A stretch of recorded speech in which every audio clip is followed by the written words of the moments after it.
We will be whisking away to the warm weather and pristine beaches of Mauritius, but first we start off with hot babes and hot rides at the Adrenalin Airlink show.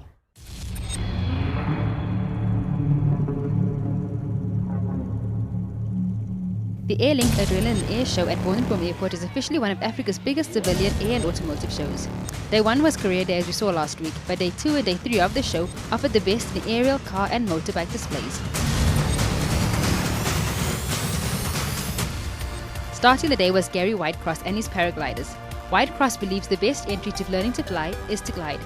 Paragliding is the recreational and competitive adventure sport of flying paragliders. Paragliders are lightweight, free-flying, foot-launched glider aircraft with no rigid primary structure. The pilot sits in a suspended harness below a fabric wing comprising a large number of interconnected baffle cells. Whitecross is ranked number 42 in the world of paragliding. Up next, still keeping it in the air, was the Flying Lions Formation Aerobatic team. The team specializes in flying a graceful aerobatic routine which shows off the full spectrum of the aircraft's aerobatic capability. The unique aircraft has a backward-facing landing light shining into the smoke being emitted from the exhaust, which gives the appearance of a combat trail as the aircraft change from one formation to the other. Next was Team Extreme, led by Nigel Hopkins and Mark Hensman. Hopkins served as a champion of the SA Aerobatic Club from 2010 to 2012 and is the current SA Unlimited Aerobatic Champion. In 2010, Hensman was placed 11th at the Advanced World Aerobatic Championships in Poland. The pair, along with Mark Sampson, won silver medal for South Africa and are now competing in unlimited class. Their particular aircraft displays unique high-energy performances featuring a number of signature maneuvers and thrilling opposing passes. Bringing it back to the ground for all tower speed freaks was the Superbike show. Racing in the cold on a 4.1 kilometer track, it was merely a case of whiplash watching them go round. Not far off this track is pilot and adrenaline junkie Menno Parsons. Parsons was a favorite among the flyers with his lucky lady love, Mustang Sally. Hey, you wake up in the morning with some crazy idea and then you come up with choppers of fantastic things, and the drifting cars is a passion for a lot of young guys and what have you, and it's just nice to see rubber burning and choppers flying, you know.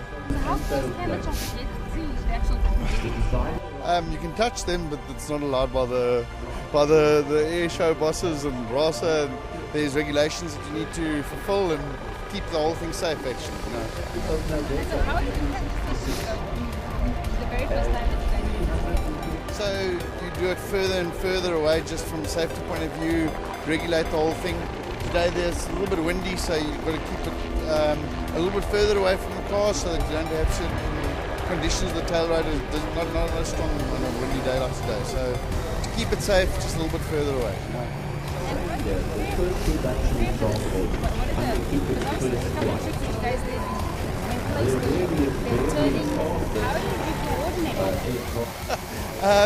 I just had to look where the two different cars were and stay away from them, you know, and just keep it off the ground, you know. Yes, yeah.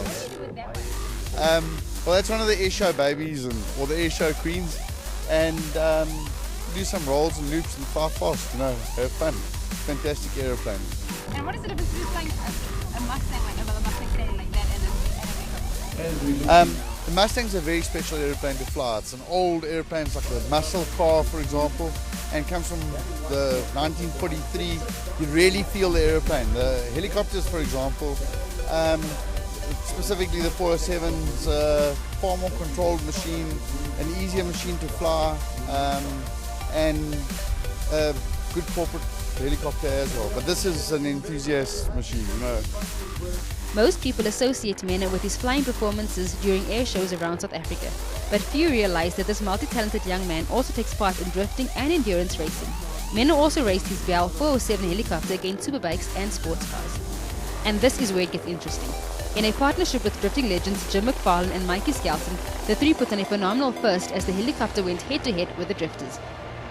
Setting the show in motion are two very well-known personalities in the aviation world, namely Chris Breyer, CEO of Air Team, and Christian Moerana, part owner of the Sand Villa Giovanni restaurant.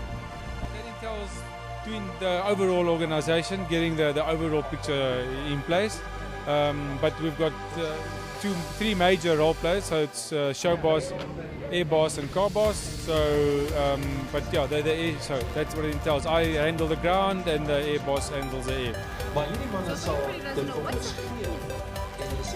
Well, we put on a never been done before combination show, which is consisting of an air show, a car show, a bike show, hot rod and muscle car show.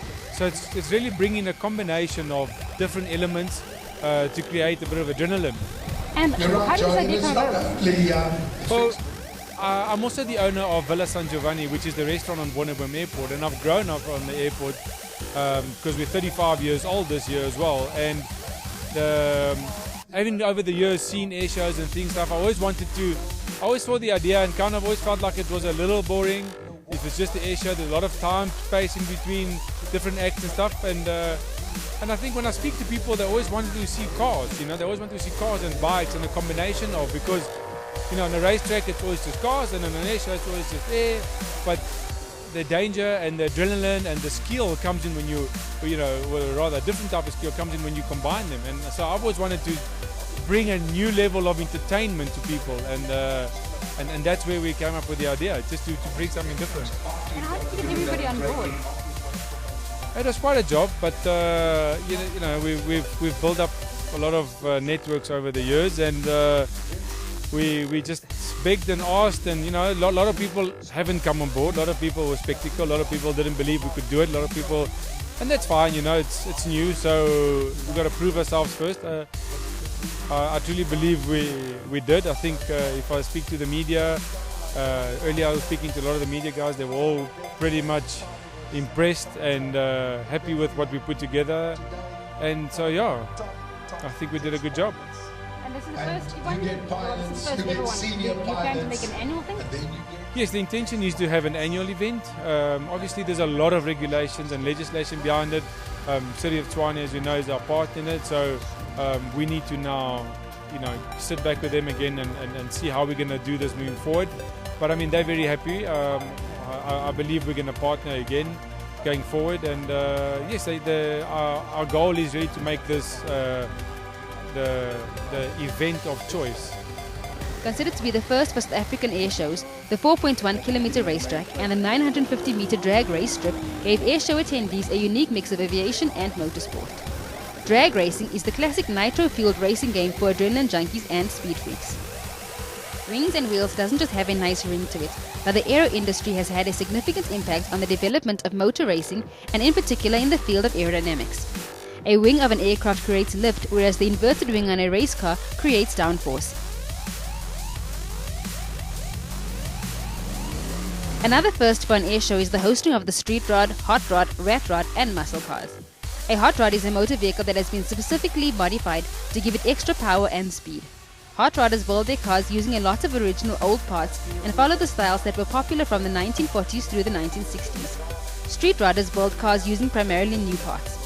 A street rod is the most practical type of old car and is by definition an American automobile manufactured pre-1948, which has undergone some type of modernization. And then there are the muscle cars. They are exactly what the name implies. It is a term given to identify high-performance vehicles. Being an adrenaline and car enthusiast myself, I couldn't pass up the opportunity to sit behind the wheel of a Mach 1 red Mustang.